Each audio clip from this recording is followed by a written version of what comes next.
மூத்த குடி தமிழ் குடி என்று சொல்லக்கூடிய வகையிலே தமிழர்களின் பண்பாடு, நாகரிகம் உள்ளிட்ட பலவற்றை எடுத்துக்காட்டக்கூடிய ஒரு இடமாக அந்த கீழடி அருங்காட்சியகம் விளங்குகிறது. இந்த கீழடி அருங்காட்சியகத்திலே கிடக்கக்கூடிய பொருட்களை வைத்து பல ஆண்டுகளில் முன்னாள் காலங்களில் வாழ்ந்த மக்கள் குறித்து பல ஆராய்ச்சிகளை தொல்லியல் ஆராய்ச்சியாளர் திரு அமர்நாத் அவர்கள் அறிக்கை மூலமாக சமர்ப்பித்திருக்கிறார்கள். தற்போது அவரிடம் அது குறித்து கேட்கலாம். சார் வணக்கம் சார். அந்த கீழடி அதனுடைய முக்கியத்துவம் என்ன? கீழடிங்கிறது ஒரு மிக முக்கியமான அகழாய்வு இடம் தமிழகத்தில். ஏன்னா அந்த இடத்த 2 ஆண்டுகள் தோண்டுவதற்கான வாய்ப்பு கிடைத்து கண்டுபிடிப்பதற்கான வாய்ப்பு எங்களுக்கு கிடைத்தது எங்களுடைய குழுவிற்கு. அதன் மூலம் தோன்றணும். நாங்கள் 2014-15 2015-16 ஒரு மிகப்பெரிய நகர நாகரிகம் இருந்ததற்கான ஆதாரம் கிடைத்த இடம் அது தமிழ்நாட்டிலே. ஏன்னா இதனால் வரை நம்ம இலக்கியத்தை வச்சு தான் நம்ம வரலாற்றை பேசிகிட்டு இருந்தோம், சங்க இலக்கியங்களை வைத்து. ஆனால் சங்க இலக்கியத்திற்கால் சொல்லப்படுகின்ற கருத்துக்கள் ஒரு தொல்லியல் ஆதாரமாக கிடைத்த இடம் தான் கீழடி. தொடர்ந்து இந்த 982 பக்கங்கள் அறிக்கை சமர்ப்பிச்சிருக்கீங்க. அந்த அறிக்கையில் என்னென்ன விஷயங்கள் இருக்கிறது?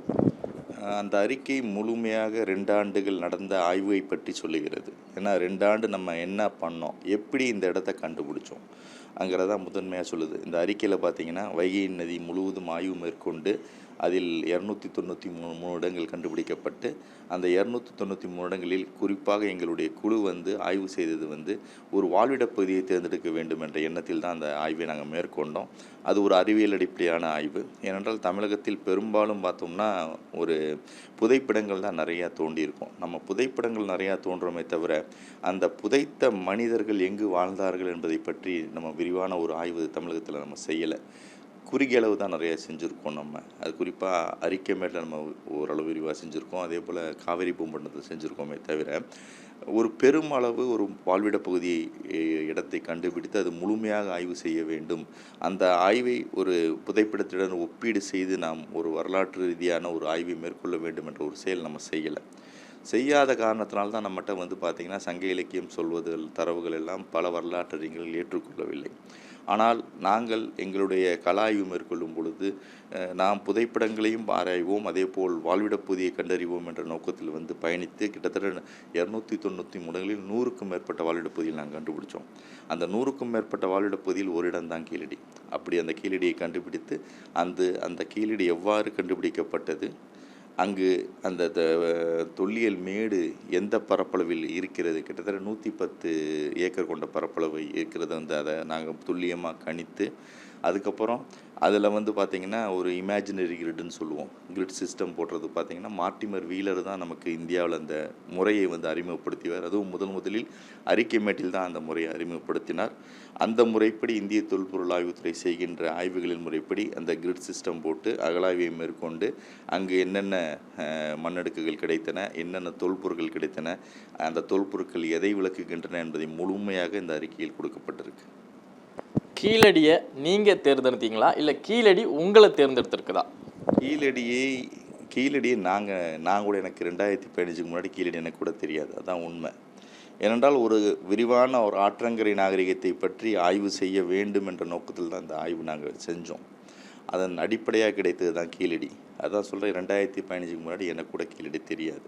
எங்களுடைய குழு 2015ஆம் ஆண்டு இந்த அகழாய்வை மேற்கொள்ளும் பொழுது தான் அங்கு இருக்கின்ற புதை பொருட்கள் நமக்கு பல தகவல்களை கொடுத்தன.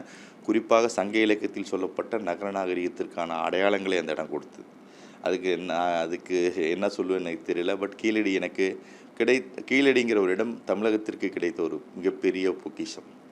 மற்ற நாகரிகங்களை ஒன்றிய அரசு எதிர்க்குது அப்படின்னு நீங்கள் நினைக்கிறீங்களா? நான் அதுக்கான பதில் சொல்கிறதுக்கு எனக்கு தெரியல. ஏனென்றால் எல்லா நாகரிகங்களும் இந்த நாட்டில் போற்றப்பட வேண்டும். ஏனென்றால் இது பார்த்திங்கன்னா ஒரு பன்முகத்தன்மை கொண்ட ஒரு நாடு. இந்த பன்முகத்தன்மை கொண்ட நாட்டில் அனைத்து நாகரிகங்களும் முக்கியத்துவம். அந்த நாகரிகங்களை நாம் எடுத்து வெளி உலகத்துக்கு சொல்லும் பொழுது தான் நம்முடைய பழம்பெருமை இந்த உலகத்துக்கு தெரிய வரும். தொடர்ச்சியாக இப்போ வேட்டையாடப்படுகிறீங்க, நீங்கள் பல இடங்களுக்கு பணிமாறுதல் செய்யப்படுறீங்க. இந்த ஒரு பணிமாறுதல் செய்யப்படக்கூடிய சூழ்நிலையில் நீங்கள் அதை எப்படி கையாளுகிறீங்க? இல்லை, அது பார்த்தோம்னா ஒரு அரசு ஊழியனாக இருந்தால் எல்லா இடத்துலையும் வேலை செய்ய வேண்டும். அதை நான் செய்து கொண்டு தான் இருக்கிறேன். எதையும் நான் எங்கேயும் போக மாட்டேன்னு நான் சொல்ல மாட்டேன். ஆனால் ஒரு ஆய்வு நடக்கும் பொழுது அந்த ஆய்வுகளை முடிக்கின்றதுக்கான வாய்ப்புகள் அளிக்கப்பட வேண்டும். அப்பொழுது அந்த வாய்ப்பு முழுமை பெறும். ஆனால் ஆய்வு எனக்கு செய்வதற்கு 2 ஆண்டுகள் கிடைத்தன. அதுக்கப்புறம் அவங்க மாற்றிட்டாங்க. நான் 3வது ஆண்டு கேட்டேன். ஏன்னா 2வது ஆண்டு தான் எங்களுக்கு மிக அருமையான கட்டிடப் பகுதிகள், பல வகையான ஆதாரங்கள் எங்களுக்கு கிடைக்க ஆரம்பித்தது. முதல் ஆண்டு எங்களுக்கு கண்டுபிடிச்சிட்டோம் ஒரு நகர நாகரிகம் இருந்ததுக்கான ஒரு இடம் என்று. 2வது ஆண்டு 2016ஆம் ஆண்டு தோன்றும் பொழுது தான் முழுமையான கட்டிட பகுதிகள், பல வகையான கட்டிட வடிவங்கள், அதே போல் உங்களுக்கு கால்வாய் முறை, உங்களுக்கு உறை கிணறு, அதே போல் உலைகள் என்று சொல்கின்ற ஃபர்னஸ், இதெல்லாம் கிடச்சிது. அப்போ இதை கிடச்சிது. அதே போல் தொல்பொருட்களும் அதிகமாக கிடைத்தது. இதை வைத்து தான் நாங்கள் சொன்னோம், இன்னொரு ஆண்டு எனக்கு ஒரு வாய்ப்பு கொடுங்கன்னு கேட்டேன். ஏன்னா இன்னொரு ஆண்டு கொடுத்தா இன்னும் அதிக அளவு பார்ப்பதற்கான ஒரு வாய்ப்பு கிடைத்திருக்கும். அந்த வாய்ப்பு எனக்கு கிடைக்கவில்லை. அதை பற்றி நான் இப்போ ஒன்றும் சொல்லி பிரயோஜனம் இல்லை. ஆனால் இருந்தாலும் எல்லா இடத்திலும் பணிபுரியத்துக்கு நாங்கள் தயாராக இருக்கிறோம். ஒன்றிய அமைச்சர் செகாவத் தொடர்ந்து இந்த அறிவியல் ஆதாரங்கள் இன்னும் இந்த அறிக்கையில் இன்னும் தேவைப்படுகிறது அப்படிங்கிற மாதிரி ஒரு சூழ்நிலை சொல்லியிருக்காங்க. அந்த கருத்தை நீங்கள் எப்படி பார்க்குறீங்க? அவர் குறித்து நான் எந்த கருத்தும் சொல்ல விரும்பலை. ஆனால் என்னுடைய அறிக்கை முழுமையாக ஒரு தகவலை சொல்லியுள்ளது. எவ்வாறு கீழடி கண்டுபிடிக்கப்பட்டது, கீழடி எவ்வாறு எந்த தொல்லியல் வரலாற்று நெறிமுறைப்படி தோண்டப்பட்டது, இந்திய தொல்பொருள் ஆய்வுத்துறை மேற்கொள்கின்ற வரலாற்று நெறிமுறையை கடைபிடித்து தோண்டப்பட்டது, அங்கு எத்தனை குழிகள் தோண்டப்பட்டன, கிட்டத்தட்ட 102 குழிகள் தோண்டப்பட்டன, அனைத்து குழிகளின் விவரங்களும், அந்த குழிகளில் கிடைத்த பொருட்களும், அங்கு கிடைத்த மண்ணடுக்குகளும், அங்கே மண்ணடுக்குகளில் அடிப்படையாக கிடைத்த கல்ச்சுரல் சீக்வன்ஸ் சொல்கிற அந்த கலாச்சார பண்பாட்டு கூறுகளும், அந்த பண்பாட்டு கூறுக்கு தேவைப்படுகின்ற தொல்பொருட்களும் அனைத்தையும் இணைத்து, அதோடு இல்லாமல் அங்கு கிடைத்த கார்பன் டேட்டையும் இணைத்து அந்த காலக்கணிப்பு செய்து கொடுக்கப்பட்டிருக்கிறது. அது முழுமையாக அந்த அறிக்கை பேசுகிறது. அந்த அறிக்கை படித்து பாருங்கள். படித்து பார்த்த பிறகு தான் நம்ம சொல்ல முடியும்.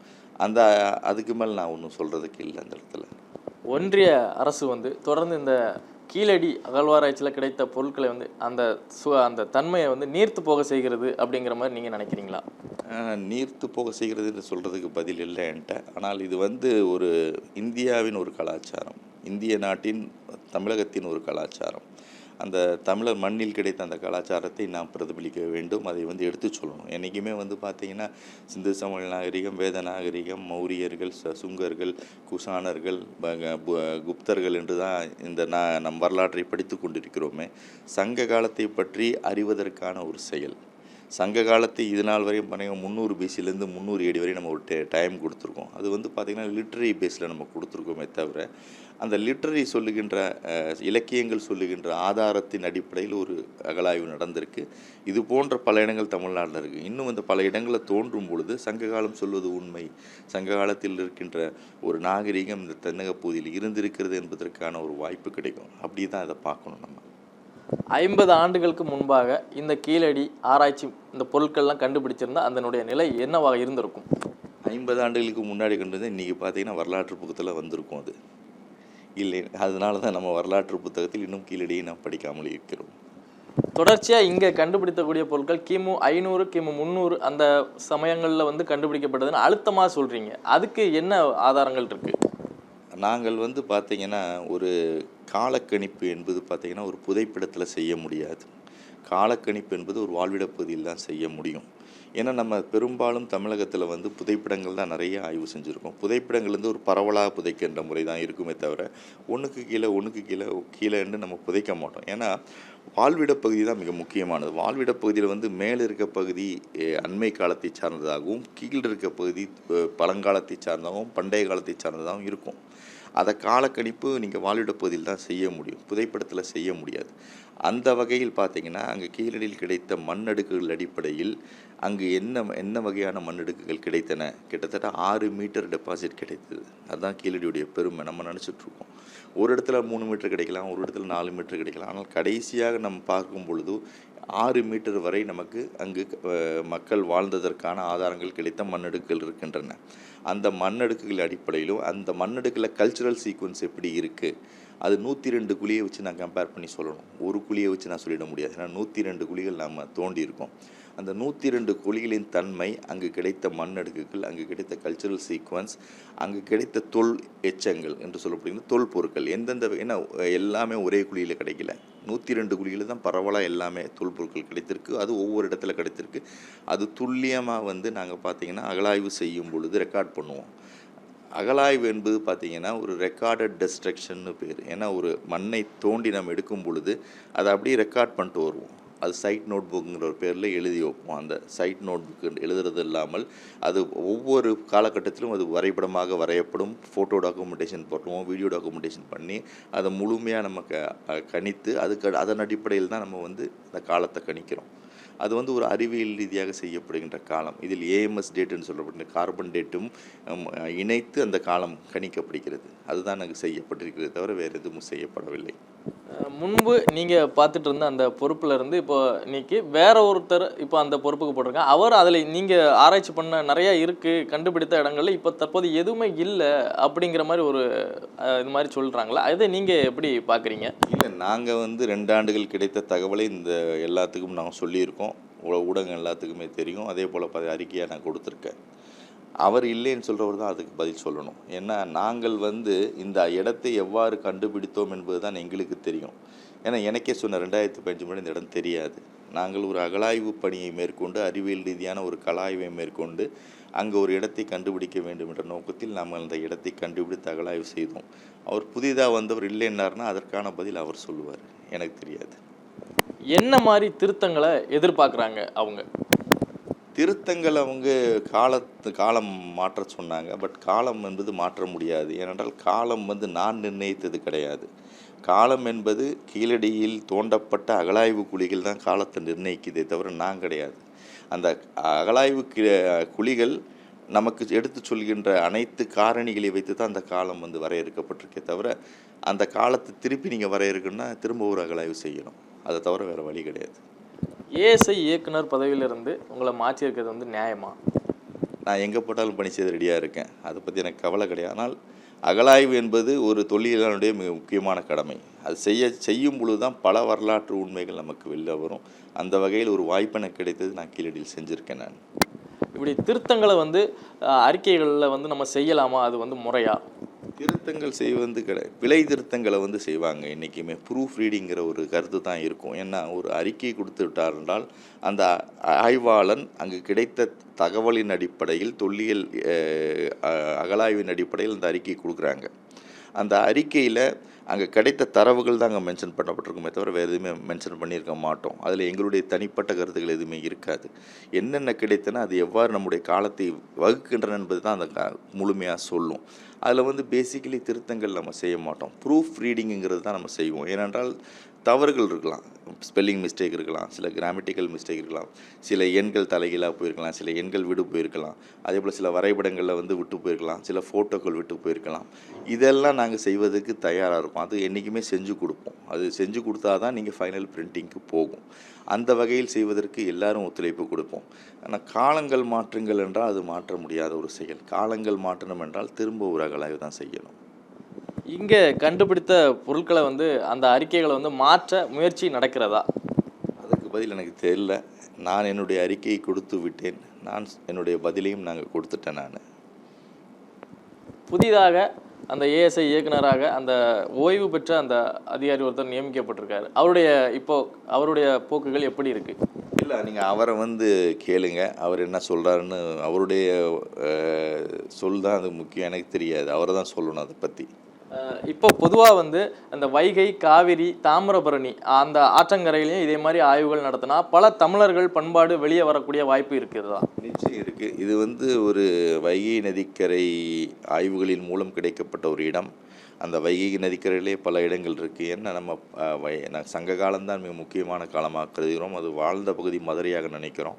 அதனால தான் வைகை நதி பகுதி முழுவதும் ஆய்வு செய்யப்பட்டது. அதே போல் நம்ம காவேரி படுகைகள், அதே போல் நம்முடைய தாமிரபரணி, அதே போல் தென்பண்ணை, பாலாறு போன்ற ஆறுகளும் அதன் கிளை ஆறுகளும் ஆய்வுக்கு உட்படுத்தப்பட வேண்டும். அப்பொழுது பறந்து விரிந்த பல வரலாற்று செய்திகள் நமக்கு கிடைக்கும். சிந்து சமூக நாகரிகம் நம்ம இன்றைக்கி பார்த்தோம்னா ஹரப்பா மோகந்தார் மட்டும் வச்சு சொல்கிறது கிடையாது. ஆப்கானிஸ்தான்லேருந்து யமுனை நதிக்கரை வரையும், இமயமலையிலிருந்து மகாராஷ்டிரா வரையும் உள்ள பரப்புகளில் கிடைத்த ஆய்வுகளின் மூலம் தான் நம்ம சொல்கிறோம். அதே போல் நம்ம தென்னிந்தியா முழுவதும் நம்ம இது போன்ற ஆய்வுகளை மேற்கொண்டால் தென்னிந்தியாவில் சங்ககாலம் எவ்வளோ தூரம் இருந்ததுங்கிறது நம்ம தெரிவதற்கான ஒரு வாய்ப்பு ஏற்படும். நன்றி சார். தொடர்ந்து இந்த கீழடி அகழ்வாராய்ச்சி இந்த அறிக்கையை வந்து ஒன்றிய அரசிடம் வந்து திரு அமர்நாத் அவர்கள் சமர்ப்பித்த பிறகு அந்த அறிக்கைக்கு எப்பொழுது ஒப்புதல் வழங்குவார்கள் என்று பலரும் மக்கள் எதிர்பார்த்து காத்திருக்கின்றனர். சன் செய்திகளுக்காக ஒளிப்பதிவாளர் ராஜமாணிக்கத்துடன் செய்தியாளர் திரவிய சம்பத்.